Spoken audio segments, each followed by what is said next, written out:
آدم علیہ السلام کے بعد 1000 سال تک توحید پر قائم رہنے کے بعد ان لوگوں میں بت پرستی اس طرح شروع ہوئی کہ ان برے لوگوں میں بعض نیک لوگ بھی تھے۔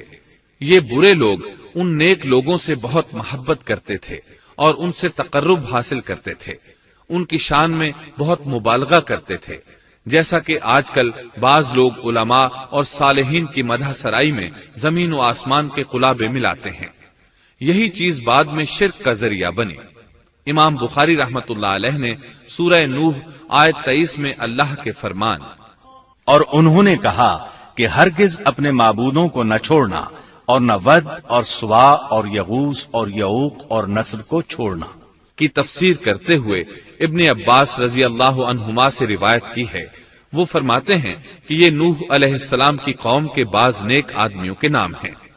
جب وہ فوت ہو گئے تو شیطان نے ان کی قوم کے دل میں یہ بات ڈال دی کہ جہاں وہ حضرات بیٹھا کرتے تھے وہاں ان کے بت بنا کر رکھ دو اور ان کو وہی نام دو جو ان بزرگوں کے تھے۔ انہوں نے ایسا ہی کیا اور پتھر کے بت بنا کر ان کے نام ان بزرگوں والے رکھ دیے۔ اس وقت تو بتوں کی پوجا نہ ہوئی، لیکن جب یہ لوگ فوت ہو گئے اور علم مٹ گیا تب ان کی پوجا ہونے لگی۔ ابن عباس رضی اللہ عنہما فرماتے ہیں نوح علیہ السلام کی قوم کے یہی بت بعد میں عرب میں پوجے گئے اور اللہ تعالی کے فرمان کا یہی مطلب ہے، یعنی ان نیک بزرگوں کے بت بنا لیے گئے اور آہستہ آہستہ ان کی پوجا شروع کر دی گئی، اور سب لوگوں نے ایک اللہ کی عبادت سے انکار کر دیا۔ نوح علیہ السلام اکیلے اس دنیا میں موحد اور توحید پرست باقی رہ گئے۔ نوح علیہ السلام کا نسب کچھ یوں ہے: نوح بن لامک بن متو شلح بن ادریس۔ اس طرح ادریس علیہ السلام ان کے پردادا ہوئے۔ اس وقت لوگوں کی عمریں بہت طویل ہوتی تھیں، اس لیے ہم کہہ سکتے ہیں کہ ادریس علیہ السلام کئی 100 سال زندہ رہے اور نوح علیہ السلام 1000 سال سے بھی زیادہ عرصہ زندہ رہے۔ عمریں لمبی ہونے کی وجہ سے ادریس علیہ السلام اور نوح علیہ السلام کے درمیان کافی مدت بنتی ہے، اور اسی مدت کے دوران کفر و شرک نے زور پکڑا اور بتوں کی عبادت شروع ہو گئی۔ تب اللہ تعالیٰ نے نوح علیہ السلام کو زمین میں مبعوث فرمایا۔ ابن عباس رضی اللہ عنہما سے روایت ہے کہ نبی صلی اللہ علیہ وسلم نے فرمایا آدم علیہ السلام اور نوح علیہ السلام کے درمیان 10 قرن تھے۔ ایک قرن 100 سال کا ہوتا ہے۔ آدم علیہ السلام کے 1000 سال بعد تک لوگ توحید پر قائم رہے، پھر آہستہ آہستہ شیطان نے انہیں شرک کے راستے پر ڈال دیا، شرک عام ہو گیا، ایک اللہ کی عبادت بالکل ختم ہو کر رہ گئی۔ تب اللہ نے نوح علیہ السلام کو مبعوث فرمایا، انہوں نے اللہ کی طرف دعوت دی، انہوں نے بہت مشقت اٹھائی، جیسا کہ سورہ نوح میں اللہ فرماتے ہیں اللہ تعالیٰ بخشش اور رحم کرنے والے کے نام سے شروع کرتا ہوں۔ یقیناً ہم نے نوح کو ان کی قوم کی طرف بھیجا کہ اپنی قوم کو ڈراؤ اور خبردار کر دو، اس سے پہلے کہ ان کے پاس دردناک عذاب آ جائے۔ نوح نے کہا اے میری قوم، میں تمہیں صاف صاف ڈرانے والا ہوں کہ تم اللہ کی عبادت کرو اور اس سے ڈرا کرو اور میرا کہنا مانو، تو وہ تمہارے گناہ بخش دے گا اور تمہیں ایک وقت مقررہ تک چھوڑ دے گا۔ یقیناً اللہ کا وعدہ جب آ جاتا ہے تو موقوف نہیں ہوتا، کاش تمہیں سمجھ ہوتی۔ نوح علیہ السلام تبلیغ کے سلسلے میں سخت محنت کرتے، دن رات لوگوں کے گھروں اور ان کے اجتماعات میں جا جا کر انہیں دعوت دیتے۔ آپ انہیں اعلانیہ اور پوشیدہ طور پر دعوت دیتے، یہاں تک کہ دعوت دیتے دیتے انہیں 950 سال گزر گئے، لیکن سوائے چند لوگوں کے کوئی ایمان نہ لایا۔ تب انہوں نے اللہ سے دعا کی اے میرے اللہ، میں نے اپنی قوم کو دن رات تیری طرف بلایا، لیکن میرے بلانے سے یہ اور زیادہ بھاگنے لگے۔ انہوں نے اپنے کانوں میں انگلیاں ٹھونس لیں، اپنے اوپر کپڑے اوڑھ لیے اور کہنے لگے ہم تیری شکل دیکھنا نہیں چاہتے۔ میرے اللہ، یہ لوگ تیری باتیں سننا پسند نہیں کرتے۔ میں نے پھر بھی ان سے کہا اپنے مالک سے بخشش طلب کرو، وہ بڑا بخشنے والا ہے۔ اس وقت نوح علیہ السلام کی قوم میں ایک بادشاہ تھا، وہ بہت مغرور تھا۔ وہ قوم سے کہنے لگا نوح کی باتوں پر کان نہ دھرنا اور نہ اس سے بحث کرنا، یہ جو کرتا ہے اسے کرنے دو، تم اپنے بتوں کی پوجا پر ڈٹے رہو۔ چنانچہ لوگوں نے نوح علیہ السلام کی باتوں کی طرف سے کان بند کر لیے۔